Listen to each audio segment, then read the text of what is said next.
મને ઘણા બધા લોકો પૂછતા હોય છે કે ફ્લેટ લેવો સારો, વિલા લેવું સારું કે પછી પ્લોટ લેવો સારો. તો એને એક સિમ્પલ તમને એક્ઝામ્પલ આપું. લેટેસ્ટ છે તમે આજથી 10-15 વર્ષ પહેલા એક અપાર્ટમેન્ટ લીધું હતું, ફ્લેટ લીધો હતો 50 લાખ રૂપીઝનો.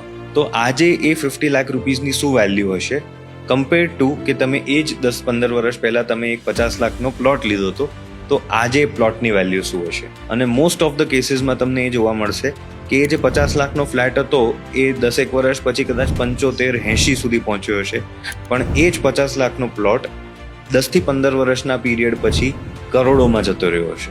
અને એનું એક જ સિમ્પલ રીઝન એ છે કે જ્યારે તમે કોઈ બી અપાર્ટમેન્ટ બાય કરો છો ને, તો અપાર્ટમેન્ટની જે કોસ્ટ છે, લેટેસ્ટ છે 50 લાખ રૂપિયા, એ 50 લાખ રૂપિયાની કોસ્ટ 2 ટુકડામાં વહેંચાયેલી છે.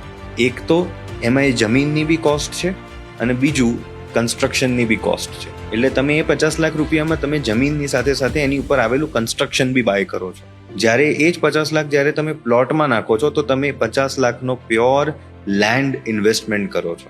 અને એક વસ્તુ વર્ષોથી હું સાંભળતો આવ્યો છું કે કન્સ્ટ્રક્શન ઇઝ અ ડેપ્રિશિએટિંગ એસેટ, કે આજે કોઈ બી કન્સ્ટ્રક્શન તમે કરાવડાયું એટલે સેકન્ડ ડેથી એ મેન્ટેનન્સ માંગશે.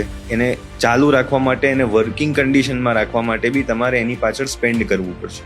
જ્યારે પ્લોટની પાછળ કોઈ રનિંગ મેન્ટેનન્સ હોતું નથી, જમીનની પાછળ કોઈ રનિંગ મેન્ટેનન્સ હોતું નથી. એટલે it is a rule, construction does not appreciate. What appreciates is the land on which that construction is standing.